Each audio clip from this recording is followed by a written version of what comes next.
Hola, ¿qué tal? Buenas tardes. Estamos aquí en Top GDL, en Centro Médico Puerta de Hierro. Quiero agradecer la invitación al doctor Reyes Pedrosa y la coordinación del doctor Juan Ramón Rentería Dávila. Y vamos a hablar de este tema que es las luxaciones posteriores de hombro. ¿Realmente las vemos?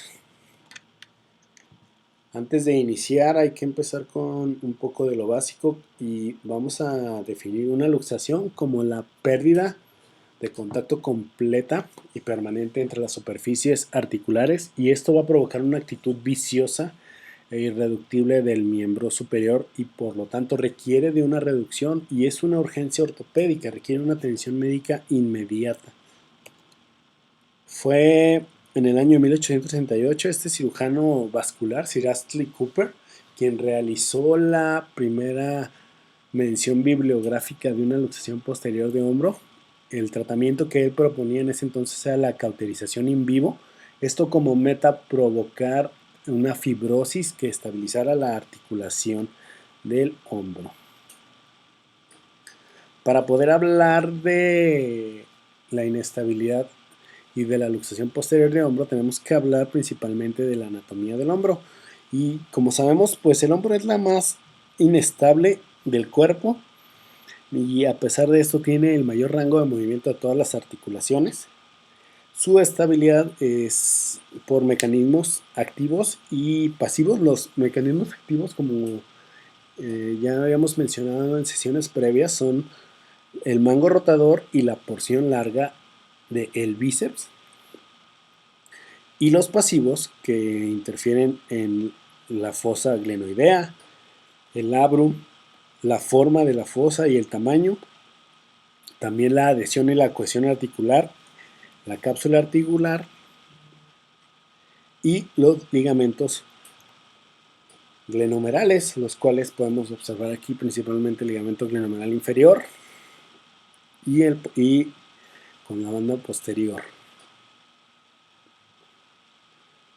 Una de las situaciones clínicas que ocurren de la mano de las luxaciones posteriores es el infradiagnóstico. Lo que los ojos no ven y la mente no conoce no existe. Esta frase acuñada por D.H. Lawrence nos hace mención a que solo el 2.5% de las luxaciones son posteriores de todas las luxaciones y tiene una incidencia calculada en la población general de 1.1 por cada 100.000 casos. Y aquí podemos observar en esta imagen la posición normal, una luxación posterior y una luxación anterior. Principalmente en la luxación posterior podemos observar que es mucho más prominente la clavícula y el acromio que en una luxación anterior. La baja frecuencia diagnóstica de esta lesión se va acompañada de la inflamación del hombro, que no va a permitir identificar la deformidad aparente. Además de esto, el miedo del paciente a la manipulación de su miembro y una conducta de valorar y diagnosticar una luxación con solo una proyección radiológica, lo cual no debe ser realizado. En una encuesta online multicéntrica de los principales centros de atención en México, se les preguntó a un grupo de cirujanos ortopedistas el promedio de luxaciones posteriores que valoraban en un año. En promedio valoraban de 1 a 2 por año y solo en los centros de alta concentración valoraban 2 o 3 o más. Esto habla precisamente de la poca presentación de casos. Para poder hablar de la etiología, hay que hablar que la luxación se puede definir desde traumática y atraumática y usualmente hay autores que la definen como aguda con una duración de menos de 6 semanas y una crónica de mayor de 6 semanas. Algunos autores incluso la clasifican con una duración aguda de menos de 3 semanas y crónica de más de 6 semanas. Entonces hay algo de ahí de, vamos a decir, de controversia en el consenso, pero principalmente se puede clasificar también de manera traumática y atraumática. En la traumática obviamente vamos a hablar de golpes traumáticos, de movimientos forzados. La traumática vamos a hablar también de congénitas, de trastornos neuromusculares y también podemos hablar de debilidad ligamentaria. y la rigidez articular y la laxitud capsuligamentaria y eventos repetitivos microtraumáticos. Y también se debe presentar sospecha en pacientes que presentaron una intoxicación etílica, una electrocución y convulsiones. Como podemos observar, es una entidad clínica multifactorial. Además de esto, la inestabilidad posterior se puede presentar como un efecto secundario a una anatomía subyacente anormal, incluida una retroversión glenoidea, una gran lesión inversa de Hill-Sachs y una displasia glenoidea. Como ya mencionamos, las patologías metabólicas de la colágena, específicamente el síndrome de Ehlers-Danlos, que van a poder predisponer a un paciente a la inestabilidad posterior, y hay que recordar que solamente el 10% de estos casos son bilaterales. Otro factor anatómico es la retroversión glenoidea. Recordemos que esta es de 5 a 10 grados y se ha demostrado que es un factor de riesgo muy importante, y por cada aumento de un grado en la retroversión, el riesgo para inestabilidad posterior va a aumentar un 17%. La presentación clínica de estos pacientes, vamos a hablar de este caso clínico que fue atendido en nuestro centro.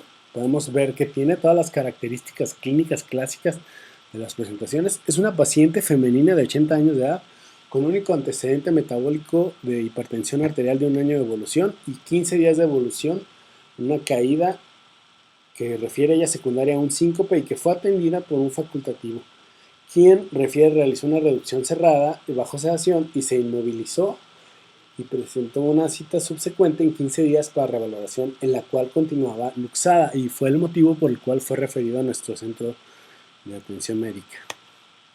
El diagnóstico vamos a ir de la mano. Lo primero es lo clínico y bueno, la inspección. Las luxaciones posteriores francas se suelen presentar con el hombro sostenido en la posición de aducción y en rotación interna, con cierta posición y con limitación en la rotación. Van a irse acompañadas clínicamente de un dolor agudo, con cierta limitación funcional, el brazo, como ya mencionamos, en aproximación y rotación interna, y una pérdida de la rotación externa, además de presentar bloqueo mecánico y una dificultad para la rotación externa menor de 20 y una abducción mayor de 90 grados. Debemos evaluar si hay atrofia, si existe la presencia de discinesia escapulotorácica o aleteo escapular, y además debemos de valorar los criterios de Beighton, los cuales nos van a servir para valorar la laxitud ligamentaria generalizada, y esto que se ha demostrado que se correlaciona con la inestabilidad de hombro. Existen varias pruebas específicas del examen físico que nos pueden ayudar. Algunas de ellas son el signo de Fukuda, la maniobra de aprehensión, el test de O'Brien, maniobras de hiperlaxitud anterior e inferior, así como valorar la rotación externa, el signo de sulcus y un Gagley diferencial de menor de 15 grados. Para poder valorar esta patología, tenemos que valernos de las proyecciones radiológicas. Siempre hay que pedir 2 proyecciones radiológicas y pedir la serie de hombro, que sería una proyección AP, una P verdadera y una axilar de hombro, que van a mostrar la articulación normal de la cabeza humeral, y esto nos va a permitir valorar la articulación y la congruencia. También podemos observar en ellas el signo de Hill-Sachs invertido, como el que tenemos aquí en esta diapositiva. Para el TAC, la tomografía nos va a permitir evidenciar la subluxación posterior de la cabeza, realizando las mediciones adecuadas, valorando la retroversión, y esto lo hacemos de esta manera, con una línea perpendicular al eje de la escápula y una perpendicular a esta misma, que nos va a dar con la otra línea que va a medir el labrum y finalmente darnos el ángulo, y aquí como podemos observar que está en el rango de 25 grados. La radiografía P del hombro, pues obviamente nos va a permitir valorar. En esta parte superior vemos 2 radiografías normales, y en la parte inferior podemos observar el signo de la glena vacía en esta proyección y podemos observar la luxación. Aquí podemos observar las radiografías de nuestra paciente. En nuestro caso clínico podemos observar una radiografía del lado izquierdo, que es la de nuestra paciente, la cual la técnica no es la adecuada, por eso podemos observar de manera lateral la columna y la técnica correcta para una escápula en Y, que es una oblicuidad para poder dar la imagen radiológica de manera adecuada.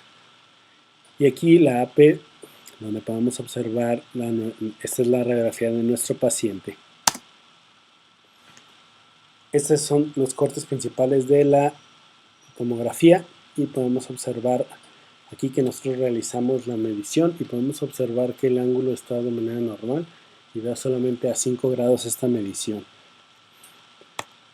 Y aquí en la resonancia, pues que podemos observar la lesión del subescapular, del supraespinoso, podemos observar la luxación de manera evidente, podemos observar la retracción en la cápsula y el edema.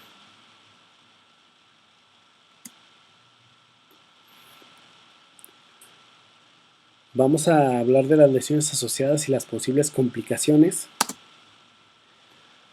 En agudo podemos observar el desgarro del manguito rotador en este tipo de pacientes, además de lesiones del nervio axilar, y esto se va a acompañar de un hombro debilitado. Podemos observar también la subluxación y la luxación del bíceps y fracturas del troquín.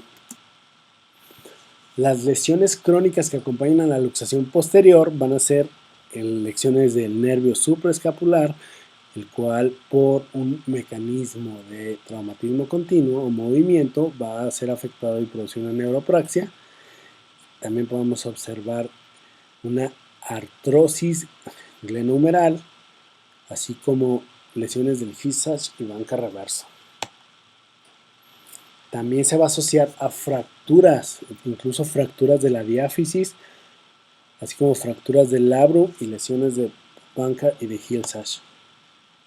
Otras lesiones asociadas y en pacientes de manera crónica son defectos óseos en el hombro, lesiones de Hill-Sachs reverso y posterior, y esto por el mismo mecanismo traumático, y una inestabilidad recurrente del hombro con una ruptura del labrum posterior, y esto debido a movimientos crónicos. En esta tabla podemos observar la frecuencia de lesiones, principalmente lesiones del labrum posterior, lesiones de Hill-Sachs en primer lugar, y en tercer lugar, lesiones de Bone y banca. Y hasta aquí vamos a dejar la plática. Nos vemos la próxima semana para hablar de tratamiento. Agradecemos su atención y estamos aquí para servirles en Centro Médico Puerta de Hierro. Gracias.